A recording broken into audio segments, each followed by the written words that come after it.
Okay, ito pa. Kinabahan ako dun. Ako si something, si Ray out. Ray out. Ray out. Nabili namin sa Yodobashi.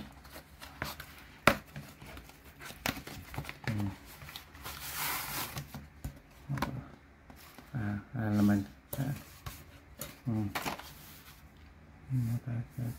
Anyway. So, ito yung mga pampunas. Ito yung screen protector. Ito yung actual screen protector. So, sabi daw, gamitin tong merong pampunas, sticker na pantanggal ng dust, tsaka tong alcohol wipes, parang gano'n. So, ano ba yan? Yan. Ma'am, sir, screen protector. Kuya, baka pwede mong pakiyan mo? Pakapit naman, kuya. Walang ganun eh. Nahihiya ako dun sa Yodobashi. Kuya, pwede pakabit. Di ko na sinabi. Anyway. Ayan.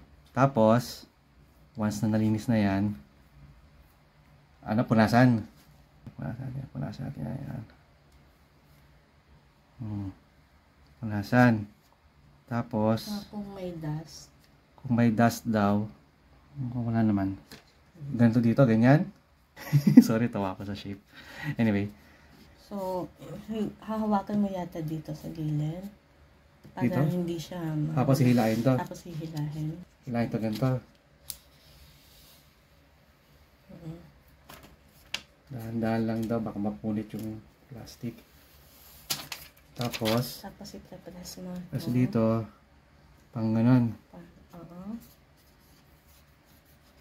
Tapos hintayin mo lang siguro na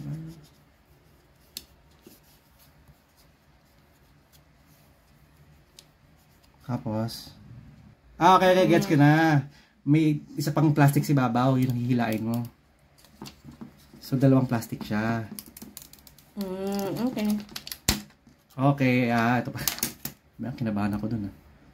So, ito, gano'n na siya. Ma'am, sir. Gandang pagkalagay Akala ko ito yung plastic na hindi pala. Buti dun sa Yodobashi, may mga sample na nakalawlaw, di ba? So ginagawa ko, kinakayod ko yung daliri ko dun sa sample. Kasi ibang magaspang yung gilid eh. Parang masakit sa daliri. At least to, madulas siya dito pag ginaganon mo. So, ayan, close up. Ayan, siya. May, at least, siya. Ganda. So, useful pala yung may guide. So, may screen protector. Meron naman screen protector. Buti may margin. Kasi at least pag binalik ko sa jelly keys, hindi siya masyadong sasabit. Malayo talaga. Buksan natin. Tingnan natin kung robot to. Gandam. Tingnan natin kung magkano yung thumbprint. Okay. Magana pa na. Kabila. Okay. Ito yung back niya. Ito. Okay. Yay!